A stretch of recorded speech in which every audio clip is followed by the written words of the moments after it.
দর্শক প্রেস ক্লাবে এই মুহূর্তে বক্তব্য রাখছেন বিএনপি মহাসচিব মির্জা ফখরুল ইসলাম আলমগীর। আমরা সরাসরি চলে যাচ্ছি সেখানে।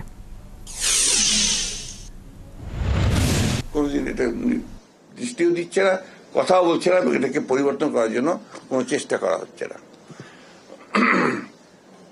এখানে যেহেতু আপনার কোন নির্দিষ্ট বিষয়ে আলোচনা হচ্ছে না, আলোচনা বিভিন্ন খাতে যাবেই, এটা খুব স্বাভাবিক ব্যাপার।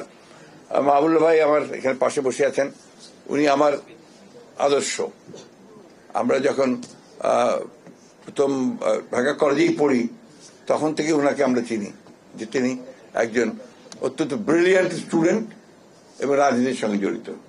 যখন ঢাকা ইউনিভার্সিটিতে গিয়েছি, ওনাকে সরাসরি পেয়েছি, তখন ছাত্র ইউনিয়নের উনি সাধারণ সম্পাদক। আমরা ঢাকা ইউনিভার্সিটি গিয়ে ভর্তি হয়েছি। একদিকে মেধাবী, স্ট্যান্ড করা প্রত্যেকটা পরীক্ষাতেই, অন্যদিকে আপনার রাজনীতির একেবারে সবচেয়ে আপনার বিপ্লবী রাজনীতির সঙ্গে জড়িত মাহবুবুল্লাহ ভাই। তার সংস্পর্শে আসার সুযোগ হয়েছে, অনেকেরই সংস্পর্শে আসার সুযোগ হয়েছে। উনি আমাদের পরীক্ষার আগের রাতে আমাদের ইকোনমিক্সও পড়িয়েছেন। পরীক্ষার আগের রাতে উনি ইকোনমিক্সও পড়িয়েছেন আমাদেরকে।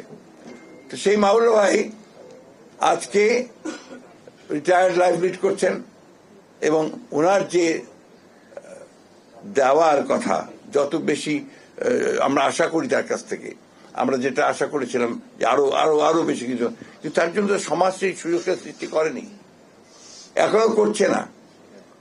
এই বিষয়গুলোর দিকে কিন্তু আমাদের নজর দেওয়া আমরা কেউ দেই না। আমরা যারা রাজনীতি করি আমরাও দেই না, কেউই দেয় না। এরকম অসংখ্য আছে, বিশেষ করে আমাদের যারা অবদান রেখেছেন আমাদের এই রাষ্ট্র গঠনে। 69 মুভমেন্টে তখন মাহবুবুল্লাহ ছিলেন একজন দিকপাল।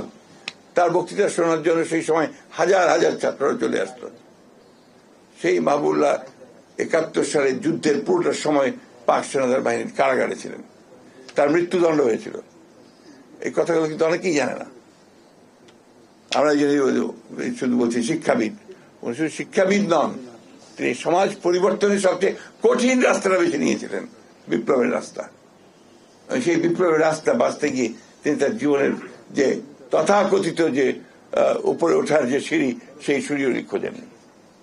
যার ফলেই আজকে বলছেন যে আমার তো গাড়ির সমস্যা। এটাই বাস্তবতা।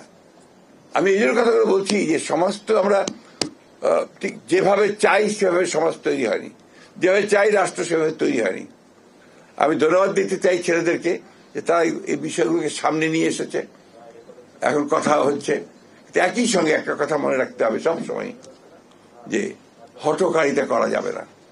অতি বিপ্লবী কোন চিন্তা ভাবনা নিয়ে সমাজে আরো অস্থিরতা বা একটা চরম একটা পরিস্থিতি সৃষ্টি করাটা বোধহয় সঠিক হবে না, নৈরাজ্য সৃষ্টি করাটা বোধহয় ঠিক হবে না।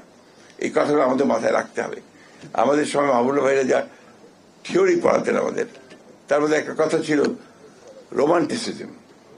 রোমান্টিসিজম মানে শুধু প্রেম নয়, বিপ্লবের প্রতি প্রেম, অতি রোমান্টিসিজম।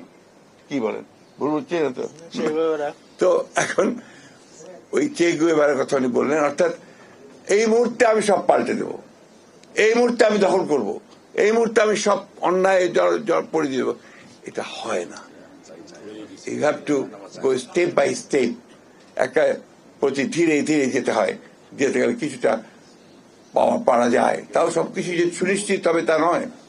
আজকে বদলায়, সবকিছুরই পরিবর্তন হয়। আজকে সোভিয়েত ইউনিয়নের বিপ্লব হয়েছে, সে বিপ্লব তখন সত্যিকার অর্থেই গোটা পৃথিবীর নির্যাতিত মানুষের সামনে সেটা একটা স্বপ্ন ছিল, যে সোভিয়েত ইউনিয়নের বিপ্লবের মধ্যে দিয়ে, লেনিনের কথার মধ্যে দিয়ে সেই যে বিপ্লব প্রতিষ্ঠিত হলো, সমস্ত জন্য মানুষের ভাগ্য পবিত্র হবে, গরিব লোক অনেক ভালো থাকবে, এটাই ছিল ব্যাপারটা। কিন্তু দেখা কি গেল, কিছুদিন পরে, বেশ কিছুদিন পরেই ওখানেও সেই সমস্যা তৈরি হলো, সোভিয়েত ভেঙে গেল। চীনে প্রেস ক্লাবে বক্তব্য রাখছেন বিএনপি মহাসচিব মির্জা ফখরুল ইসলাম আলমগীর। আমরা এতক্ষণ সরাসরি শুনছিলাম তার কথা।